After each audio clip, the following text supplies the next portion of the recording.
modifying the cache line. And by just moving that sequence counter out of that cache line, the performance of the benchmark just went up another 18%. And that's a textbook case, but it just showed how powerful this is. So I get to, when I started working on Linux, I looked and said there's really no easy way to identify this. And a few of us in Red Hat developed in addition to the perf tool. And Jirka will talk about it more later. I will first demonstrate what the problem is and show a little reproducer of how bad it is, and then Jirka will introduce the addition to the perf tool that will help you find what took us over a month to find in what I just mentioned in 5 minutes. And where this is of interest, if you're developing in the kernel or if you're developing in user space where you have shared memory and processes across the system accessing that shared memory, or if you have a multi-threaded system where maybe it's one big process and lots of threads, and the threads are running on different NUMA nodes. So just a quick overview. Where does my program get its memory, the types that are expensive, how to find out where they're happening, and how to resolve them. Just for reference, we'll use the basic architecture above. Very simple nodes. CPUs on the bottom, L1 and L2 caches, last level cache, and main memory. So we have a simple 2-socket system. When you do a memory access, where does let's say you do a load instruction, where are you getting your memory from? You'll either get it from the level 1 cache, level 2 cache, or the last level, L1 or last level, or your local memory, or here you can go out to a remote node's memory, or you can get your load resolved from a remote node's cache line.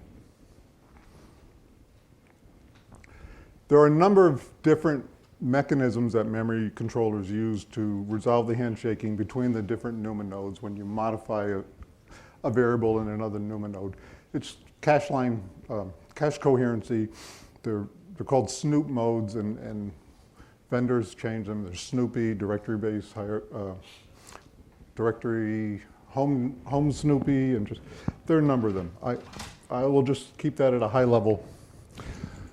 Here's one of the cases where the memory references can hurt. Suppose we have a variable foo that lives in memory up here on node 1. This is a 3-node system, not that there is one. And you are on a thread executing down on this node over here, node 0, and you want to modify foo. Well, the cache coherency wants to go ask the home node where foo is located and say, give me a copy of foo, give it to me. If that variable has been, foo was recently modified here, suppose in memory it equals 7, foo equals 7 in memory, but it was just modified by CPU 11 and it's now equal to 8 in memory. Suppose this CPU incremented the value. This memory controller cannot give out the old stale copy back to the requester. It has to do some handshaking to say, give me the updated copy here and make sure it's synchronized in memory, the updated copy is in memory, and I'll give the requester back the updated copy.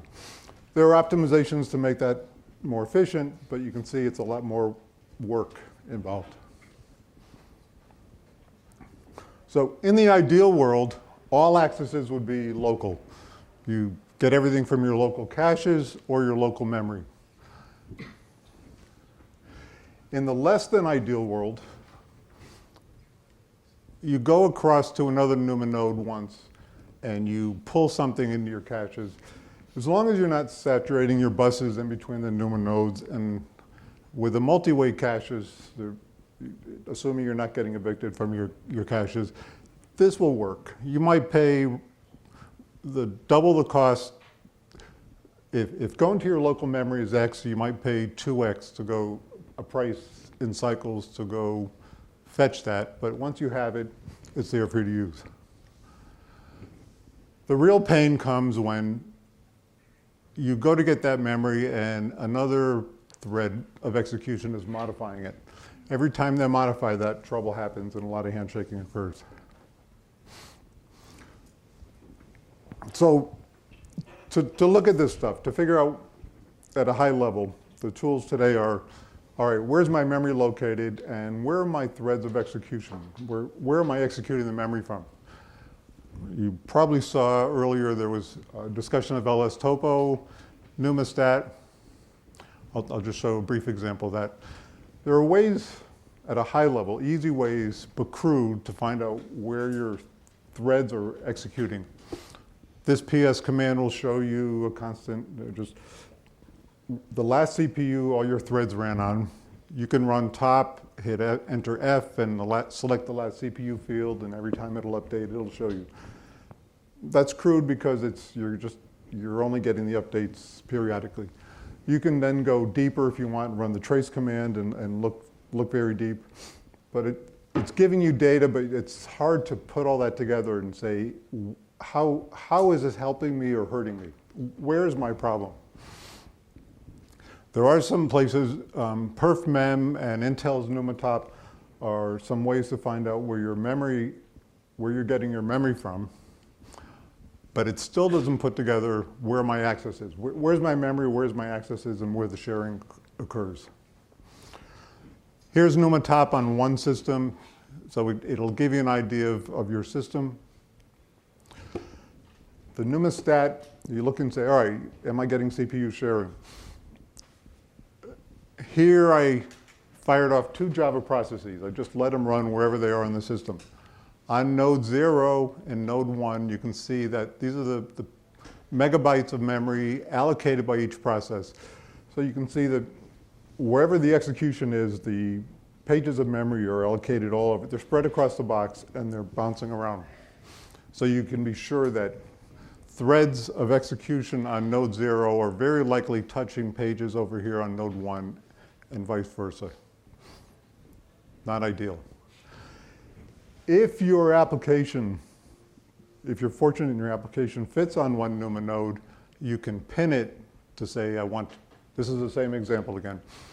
Pin the application to a particular node. Here it's node 0 on top and node 1 on the bottom. And you can see, except for a few maybe shared text pages, that the application is largely pinned to where the memory is, to the NUMA node that you asked.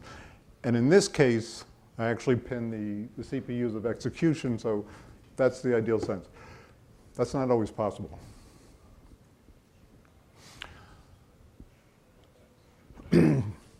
So, as I mentioned before, pneumastat will show you where pages of memory are, but how do you know where they're being touched? Let me see if I can stand back a little bit. What you can't see is where are threads of execution contending for the same memory and cache line. Oops. Where are your threads accessing memory on remote nodes? How often are they contending? Like when your threads are executing, are they touching memory on your local nodes or are they going across? And with multiple, if they're contending with multiple threads, shared memory, and I treat the kernel as probably a big shared multi-threaded application because every thread in the kernel can see all the memory. Performance starts to tank if you're contending across NUMA nodes. So here's a simple example. Take a structure at the top. You have a reader and a writer in a structure. And I have 2 implementations of this structure. One where the 2 fields are packed together, 2 where they're separated by a cache line. So in the first example, this is what they look like in memory. And in the second example, with the padding, the reader and the writer are in their own cache line. Cache line is 64. On the majority of architectures out there, it's 64 bytes in size. There are some where it's 128 bytes. So whatever it is, we're just referring to a cache line. My diagrams here show 64 bytes. And I created this example for this demonstration, but it just goes to show what we have seen. Suppose we have these the writer thread in a loop, one writer thread looping where he modifies the right field and then just pauses for a second to go back and do it again. And the reader thread does the same thing. Reads a variable and then pauses to do it again. And the question is, if each of these are doing it for 500 million times, how long does it take the reader thread to complete those 500 million iterations of the loop? If you're on a 2-socket box, one reader thread and one writer thread, you can start out with like 2 to 4x, depending on how the system is configured. Whoops.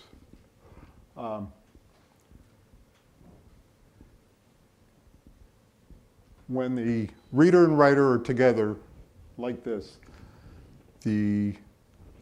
versus this, in this case, the reader will complete reading that loop 2 to 4 times faster.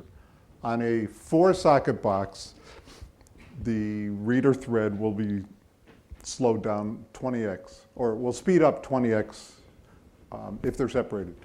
And the nice thing is, when they're separated, the reader, you can have as many readers as you want, and they run fast, and they're not impeded. However, in this situation, if you have a writer thread, the more readers you add, the more they slow down. And we'll talk about why in a second.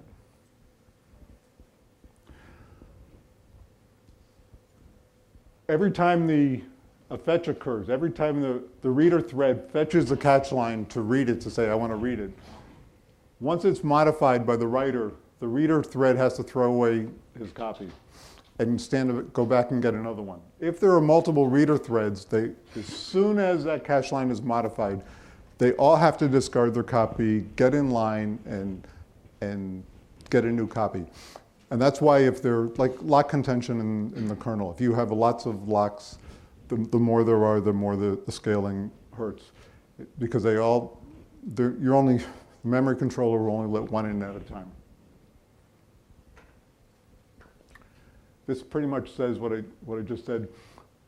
On large systems, you see this pain a lot more. We had an example. The spec JBB benchmark is one that a lot of the hardware providers like to generate and publish numbers on. And many were publishing that benchmark on RHEL 6, which is a 2.6 base kernel. And they hesitated to move to our RHEL 7 or really anything newer than a 310 kernel.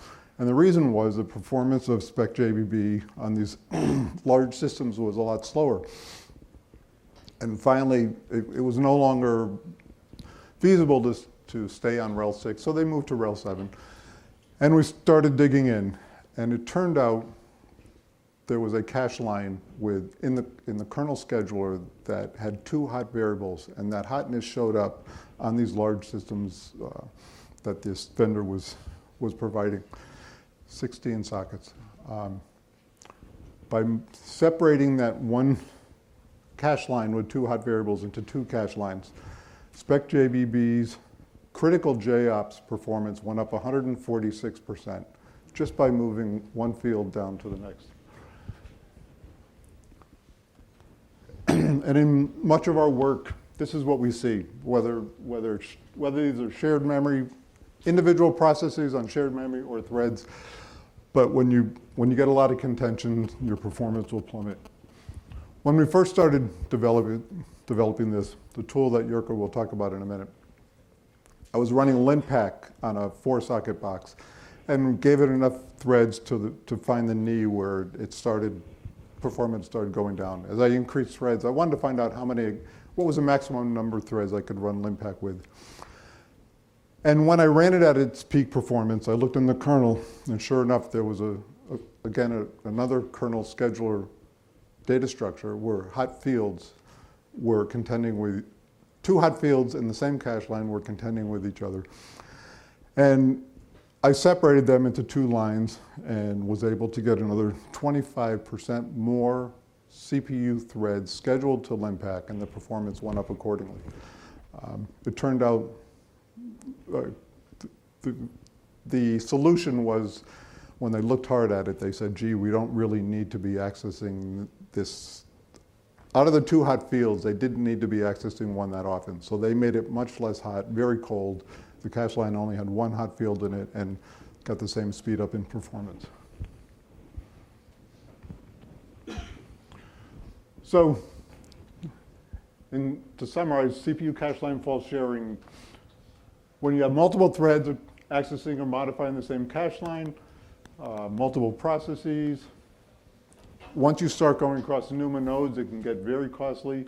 Atomic operations, your GCC atomics, sync and add, sync fetch, and decrement, whatever they are.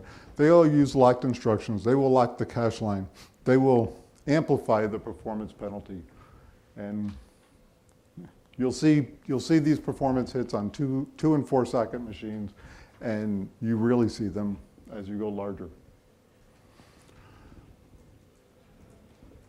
Just a quick intro to the perf tool, to the feature that we added. C2C for cache to cache. Yurka recently merged it upstream. We're hoping to get it into the next version of RHEL. We have a prototype copy available for RHEL or CentOS you can run. And it needs to run on a new Ivy Bridge or newer Intel processor. But what's nice about it, and he'll show you, is you run it for a few seconds on your application, and it'll show you all the readers and writers to your cache lines, sorted by the hottest, the cache line virtual address, the offsets into the cache line that each reader and writer is accessing, the PID, the TID, the instruction address, function name, the source line and file number where this is happening so you know right where to go in your sources. The node and CPU numbers where these accesses are. You might look and say, gee, I thought this function was only going to work on this NUMA node. Why is it having accesses all across every node on the whole box? The average latency, what's nice is you look and talk about the average latency that the loads are taking. You can't see latency on store instructions. It's not available in the hardware. You can see, it'll show you when hot variables are sharing a cache line. And what's even interesting, suppose you're a user program and you're using a pthread mutex. The last thing, they're hot enough. They're 40 bytes. And a cache line being 64 bytes. The last thing you want are hot variables in that cache line. You're going to slow the cache. Your application will slow down. So this will show you, for example, if your mutex is either split and spilling across 2 cache lines or sharing other hot variables in that same cache line. And over to Yurka.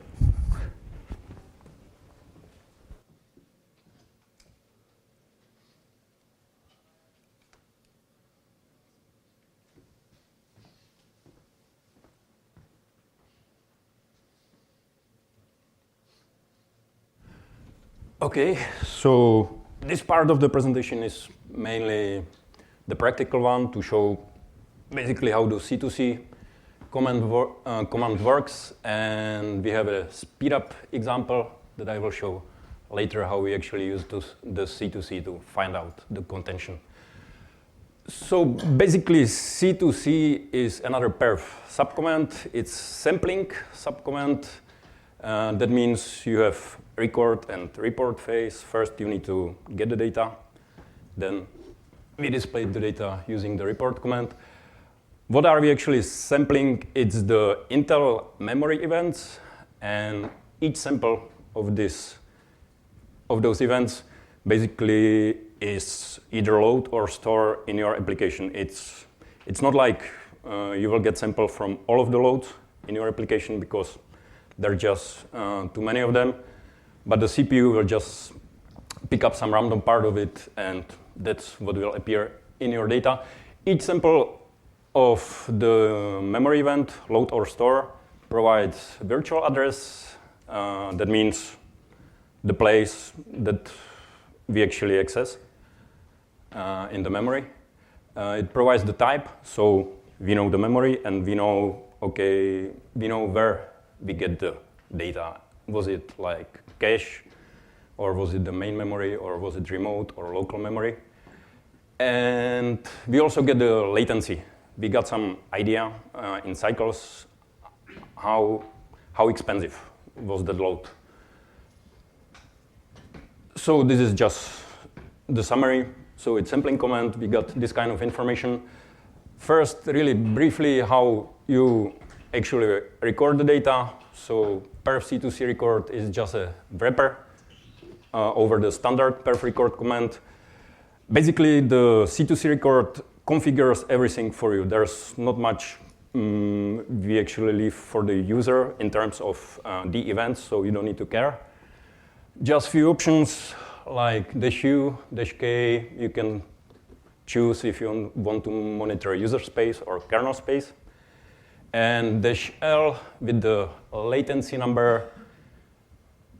With this option, you can say you are interested only in loads that took more than the number you specify in cycles. The rest of the options you can specify is basically whatever you are used to specify when you use standard perf command. So whatever you use to specify your workload, the system-wide, the PID, call chains, basically anything. And you can provide the command also the same way you provide for standard perf record. Here are some examples of records that we actually use to monitor the data. So this is just for the reference after when you go to the slide and try to use the C2C. Oops. A report is actually where it gets interesting. So basically we sort the data somehow. I will have more details on this later.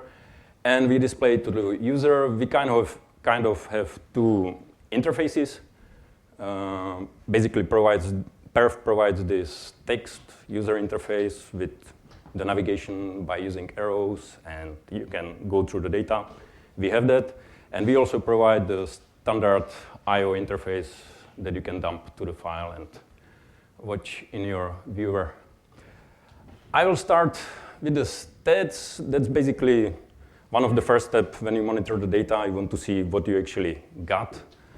And we have like 3 statistics tables. This is probably the most important one and shows you how many loads, how many stores, and details, like how many loads ended up in level 1, level 2, level 3, or how many of them ended up in main memory. Probably the most interesting part here is the number of hidden. Hidden is kind of memory access, and it's kind of crucial. It's really crucial to understand the rest of the C2C output. So what is hidden? Joe was actually talking about it. He didn't mention the hidden name itself, but it's the case when you are experiencing the false sharing. So the situation is that the CPU5 has a cache line, has some memory in the cache line and owns the cache line and writes to the cache line. That means it's in the data, it's in CPU5 cache line and it's modified. And now CPU0 wants to use this memory, so it sends out the request for the memory. And the request, it gets the response that, okay, we hit the data is in the cache line, but it's modified. And that's why it's there hit M. Like, we hit the data in the cache line, but it's modified. And that means that CPU5 needs to dump the data to the main memory, and CPU0 needs to load it again, which is really expensive, and that's why we are actually interested in this. This is what's happening during the false sharing. Someone's writing to the memory, and the other guy across the CPU actually wants to read it, and they are sharing one cache line. It can be remote or local hidden memory access. It depends if that other CPU is in a remote node or the local one. So this is what we actually looking for when we are processing the data in the report. We sort all the data based on the cache line, on the virtual address. And we are looking for cache lines that experience hidden accesses and store accesses, because this is basically the case for the false sharing. As a first output, we basically show the list of the cache lines that we detected. So from the hidden point of view, they are like the most expensive cache lines, the cache lines with most hidden accesses and store accesses that we were able to find. And you can see basically for each cache line, we display this kind of information, how many hidden accesses was there, how many store accesses.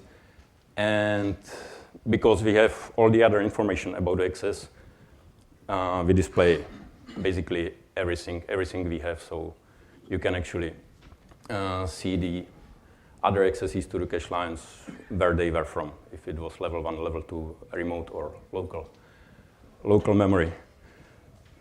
So this is for start, just to show you if we found some contented cache lines and how many of them. And the heart of the output is basically this list that we call distribution Pareto. And what we actually display is the details for each cache line. For each cache line, we display the list of the offsets that we detected, that they were accessed, and we display the way how they were accessed. So these two columns show remote and local hidden accessed, and the next two columns show the store accesses. So this gives you the idea what offsets of that cache lines were accessed in what way. And moreover, for each cache line, we will actually show you where this access came from. So you got the idea how the offset was accessed, and now you see who is behind. So we actually take all the data we have from the sample and trying to convert it to source line information. Sometimes we are more successful than the other times, but when it's successful, you can actually see the direct pointer to the source code. So you can see that for those offset, those guys are responsible. You go to the sources, find out what variable was accessed, and assign the variable to the cache line, and you got the idea who is behind. We also display the latency.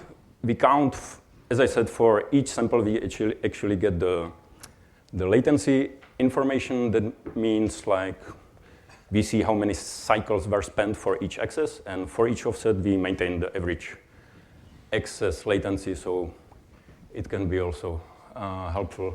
It's very helpful to see what offsets and were more expensive than the other offsets. If I could say something about that, take your recent x86 processor.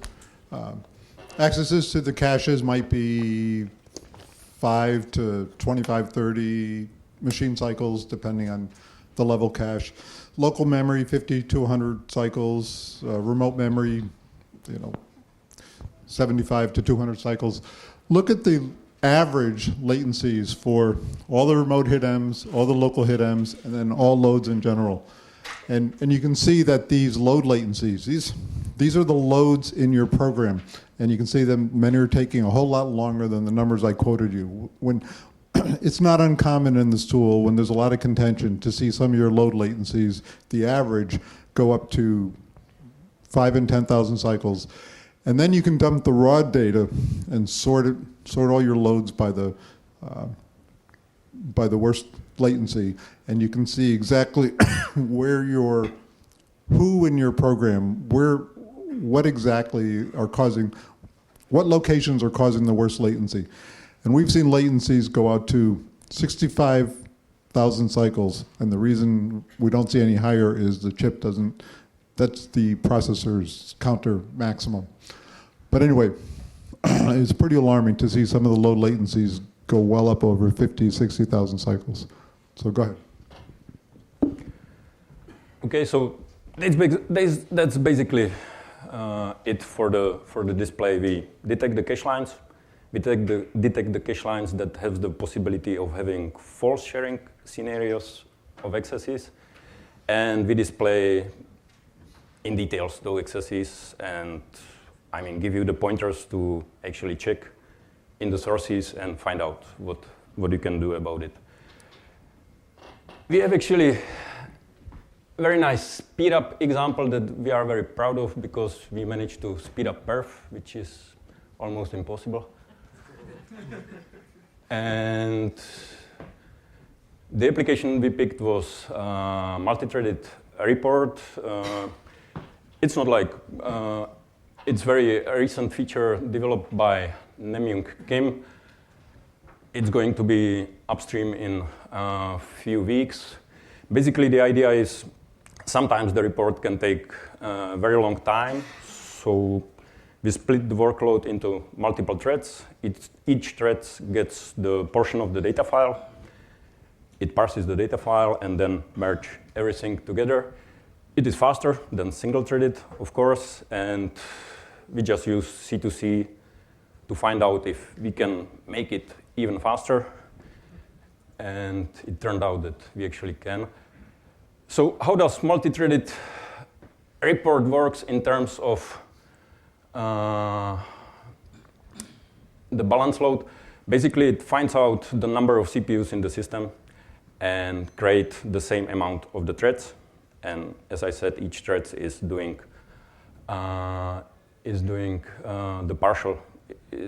parsing the partial data file and merging the results together. So we run this example. We pick some really big data file, run the C2C record session, and we find out that C2C actually showed us 5 cache lines with heavy contentions. You can see there's large number of hidden and stores.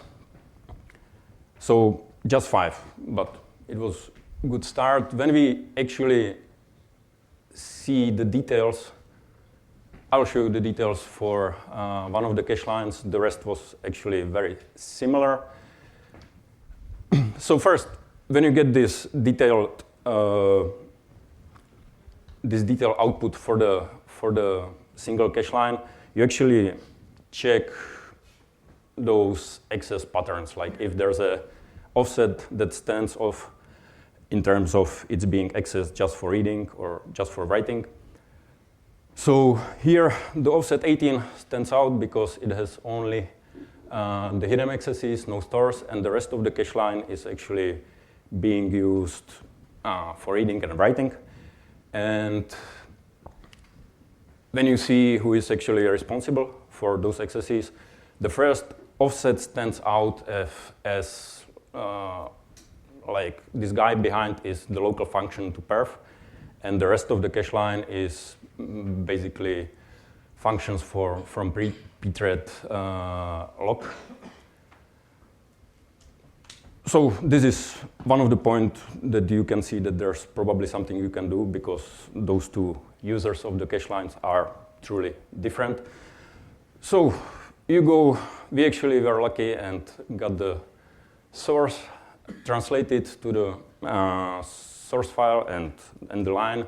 So if you go and investigate, you find that this access basically ends up in the structure with 2 fields. The first one, the entries field, is 8-byte longs, and the rest of the structure is the mutex, is the pthread RV log.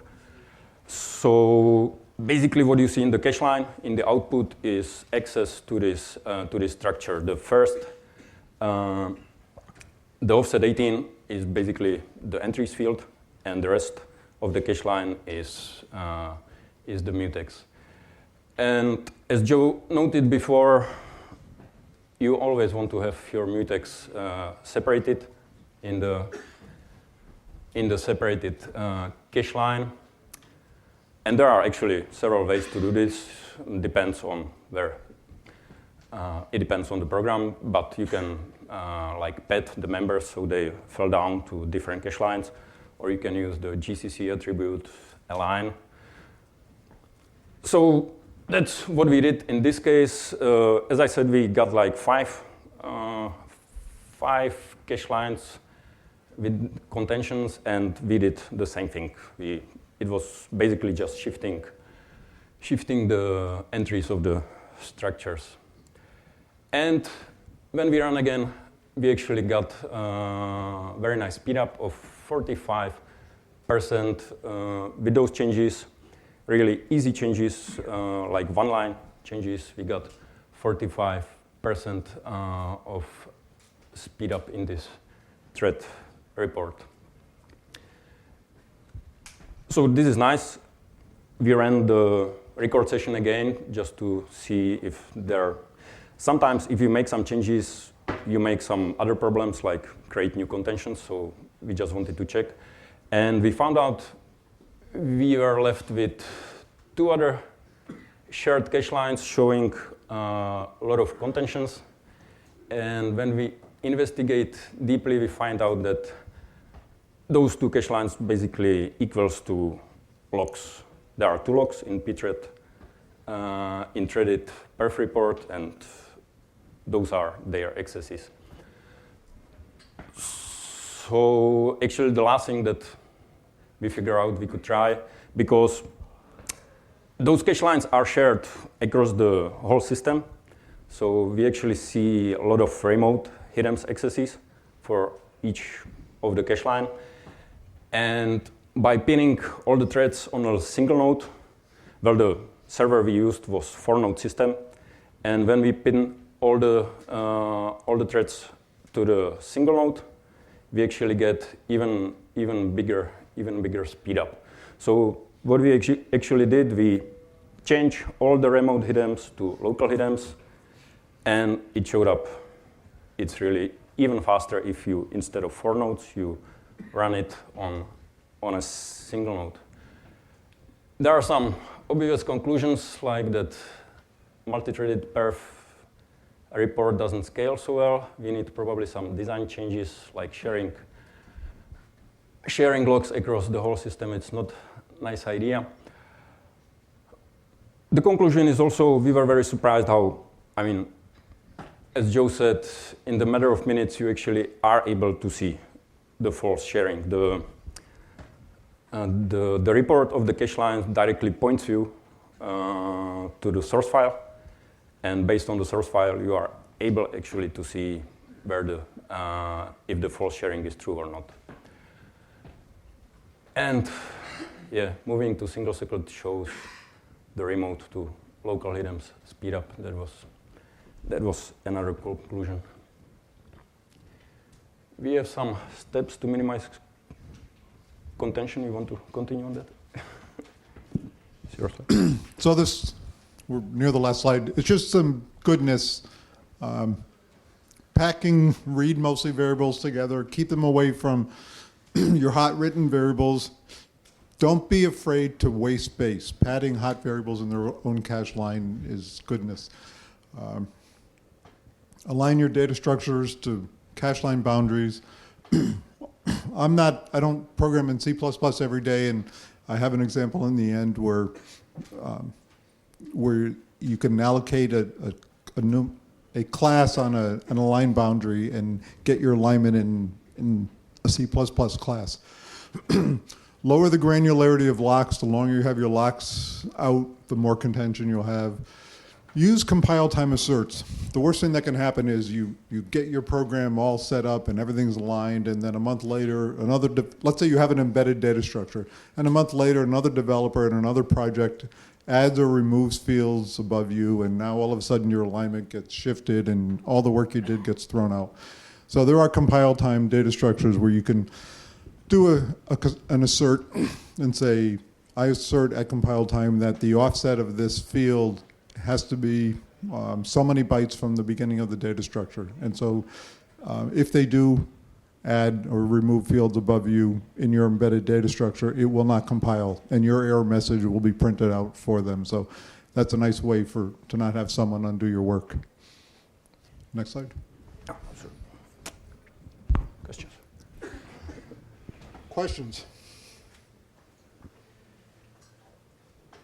You mentioned recent Intel CPUs. I wonder if there is any chance for these to work inside of a virtual machine? Inside of Virtual machine? virtual machine? The question was, will this work inside of a virtual machine? The answer is no.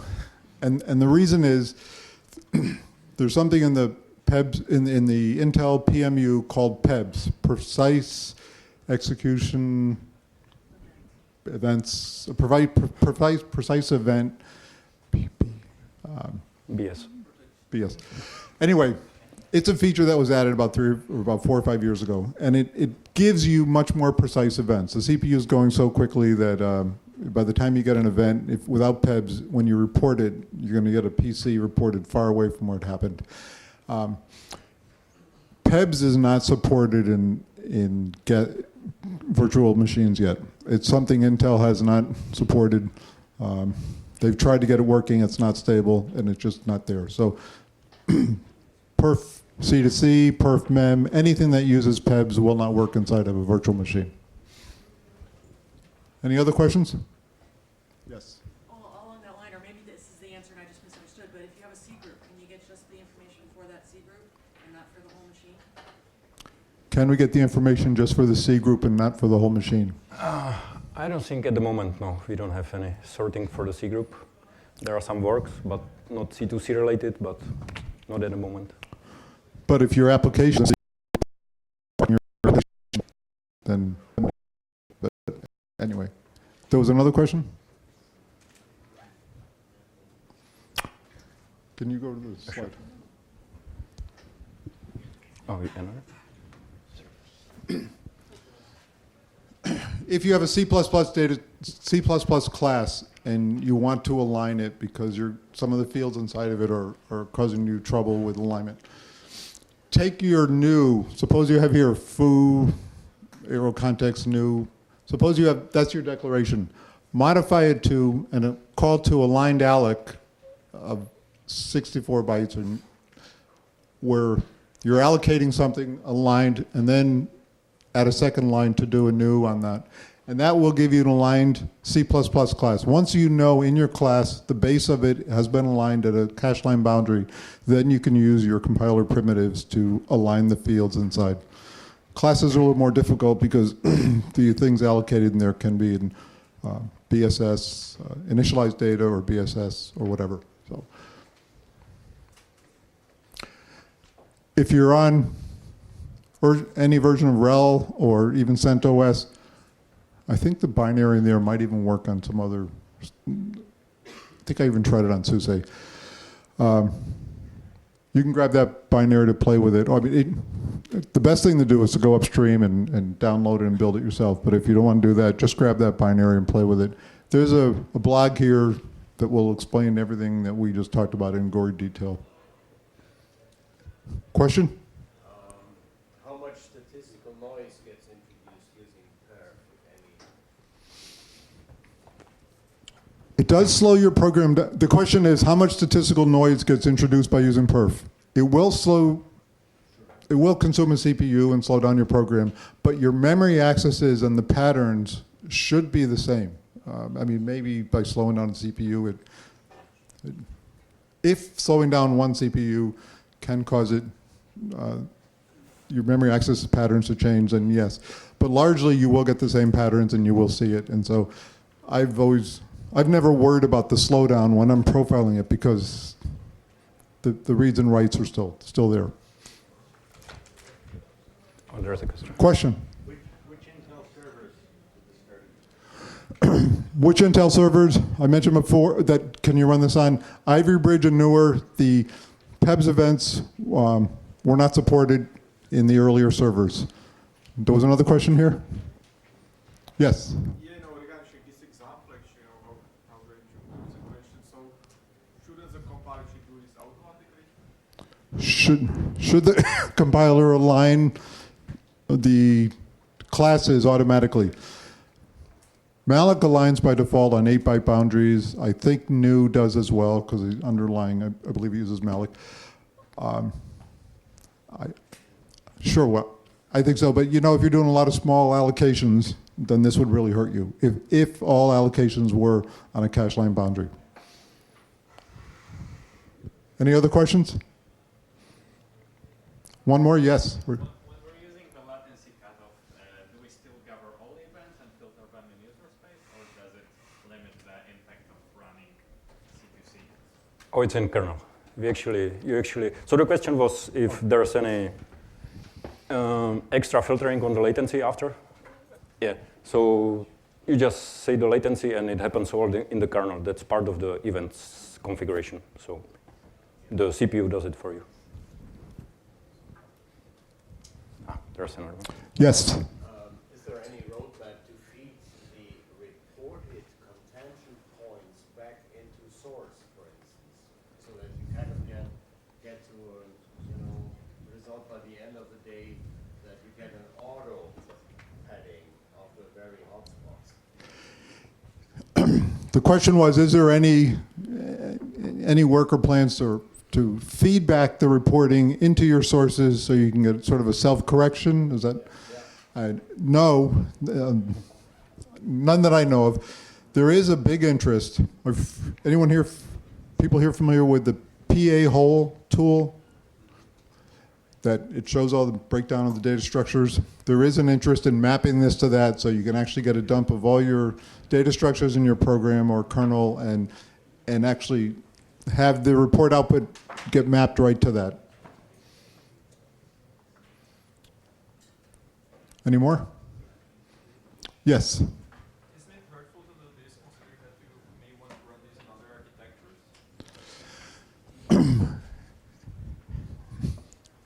Is it harmful that we can't run this on other architectures? You do this and then you want to build this and run in other architectures. If other architectures have the idea of alignment and respecting cache lines, if they have a cache line size of 64 bytes, what you do on x86 should work. The improvements you make for your program on x86 should carry over to other architectures. If they have a cache line size of 128 bytes, you're going to miss some things. There's nothing stopping other architectures from plugging in the underpinning so that this works on their architectures as well. This just got rolled out. So, anything? Yes. Is there any special hardware support necessary? I mean, the events that are used for this. Is there any hardware support necessary for the events? Only on x86, Ivy Bridge or newer, and as far as the kernel versions? I'm not sure where it got introduced actually, but it's not that recent. And as for the hardware, it's introduced in Ivy Bridge, I'm pretty sure, but the best results, I mean, it's getting better and better with every CPU model. So we got better results, for example, on Haswell than on Ivy Bridge, for sure. Yes. So the newer one, the better. Is that it? Yes. You mentioned that it slowed down a little bit. I wonder if that's because the way the counters work inside of CPU, or if that's because perf is running on the same CPU and caching events. A lot of it is perf. And one of the things that in Jurka's output, he showed you you can increase the frequency if you want. And sometimes there are programs I increase the frequency to do more sample more often. And then you'll see the perf cycles go up. So it's largely perf, and I'm sure some of a good part of it's in the kernel as well. Okay, can I move the perf thread to another CPU? Yes, you can NUMA control and pin the perf tool to any CPU you want. Also, the delays hugely depends on what you actually want in the sample. If you configure it to have the call chains and other expensive stuff, it will be much more slower. Yes, call chains are slower. But I always like to do it without call chains first to get the high level view to say, oh, wow, I do have a problem there. And then I'll run it with call chains turned on to say, who are the callers that brought me up to that? So I usually do it in 2 passes. That it? Okay, thank you very much. Thank you.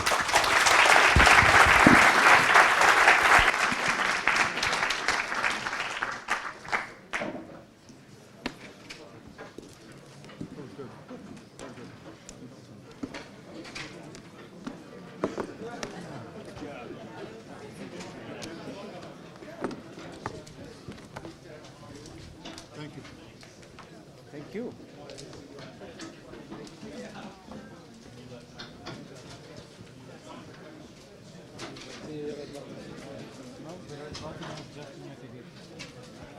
Hold it.